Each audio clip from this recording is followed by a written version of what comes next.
Nestled within a wildlife sanctuary in Minnesota lives an extraordinary creature, a giant hybrid with a powerful build and spotted coat of a bobcat, but with a size that defies belief, weighing a staggering 88 pounds and capable of reaching 90.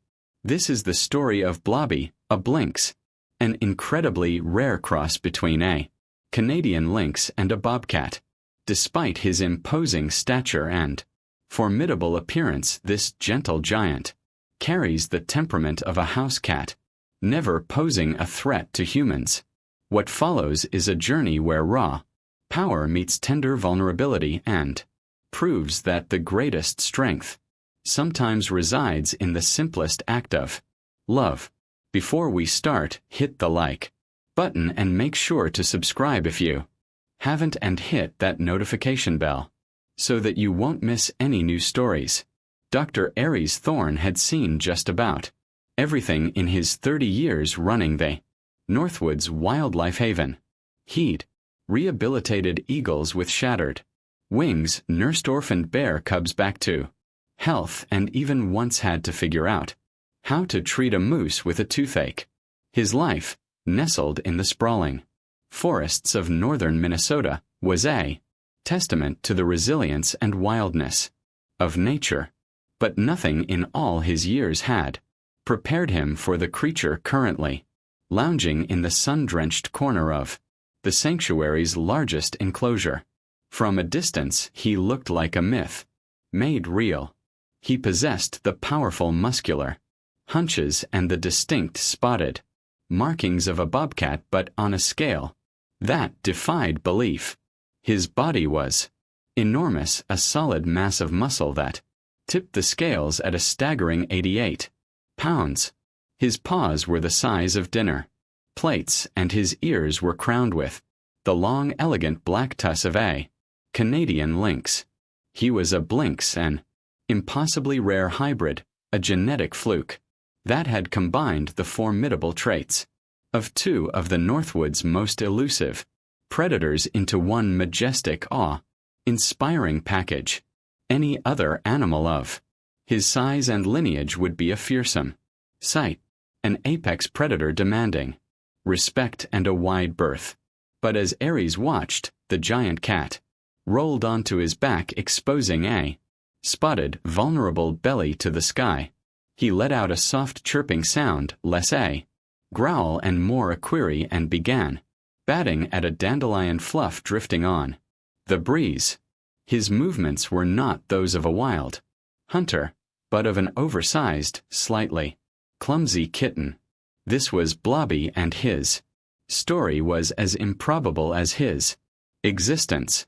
The story began not at the sanctuary, but 50 miles north on a patch of rugged land owned by a man as weathered and stubborn as the ancient pines that grew there.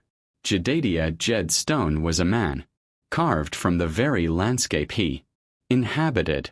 His face was a road map of wrinkles etched by 70-odd years of harsh winters and blistering summer suns. He lived a life of quiet solitude. His only companions the deer that nibbled at his vegetable garden and the grumpy blue jays that scolded him from the branches of his oak tree. It was late April, a time of cruel deception in Minnesota. The sun could shine with the promise of spring one moment, only for a bitter late-season blizzard to sweep in the next. It was on the heels of such a storm that Jed, bundled in a flannel-lined canvas jacket, was checking the fence line that bordered the vast expanse of the Superior National Forest. The snow had been heavy and wet, and he was looking for fallen branches or downed wires. The air was sharp and still, the world muffled by a fresh white blanket. That's when he heard it. It was a sound so faint he almost dismissed it as the wind whistling through a knot in a dead tree. A thin, reedy cry filled with a desperate, hopeless energy. Jed stopped, his breath misting in the frigid air, and listened. There it was again, a tiny needle of sound piercing the profound silence. It was the sound of a kitten. Jed wasn't a man given to sentimentality, but he wasn't cruel either.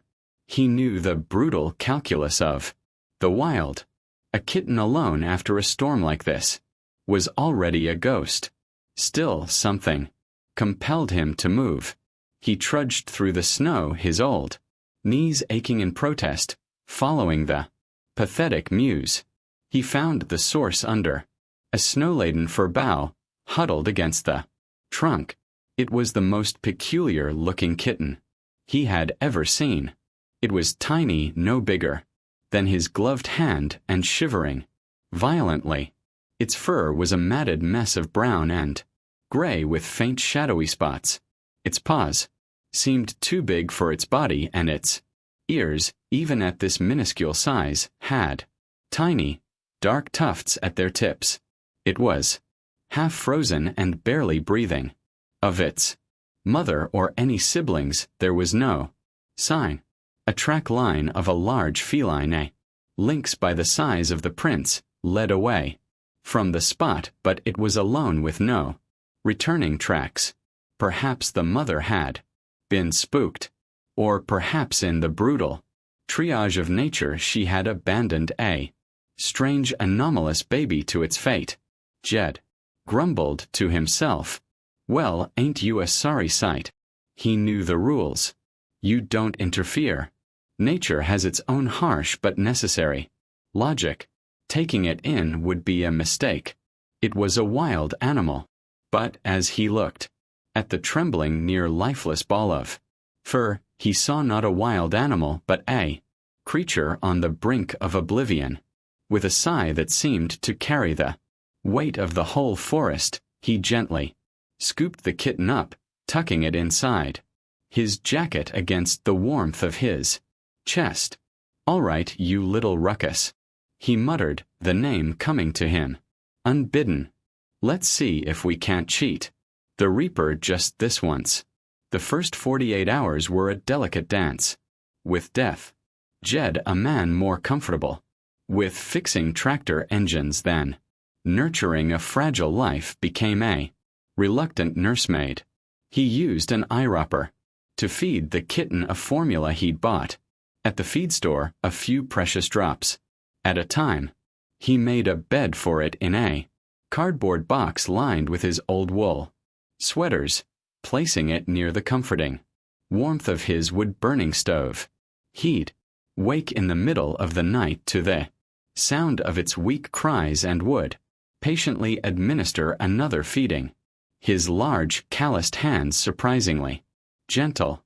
Slowly, miraculously, the kitten began to rally. Its shivering subsided, replaced by a faint rumbling purr. Whenever Jed stroked its head, its eyes, a startling shade of blue-gray, began to focus.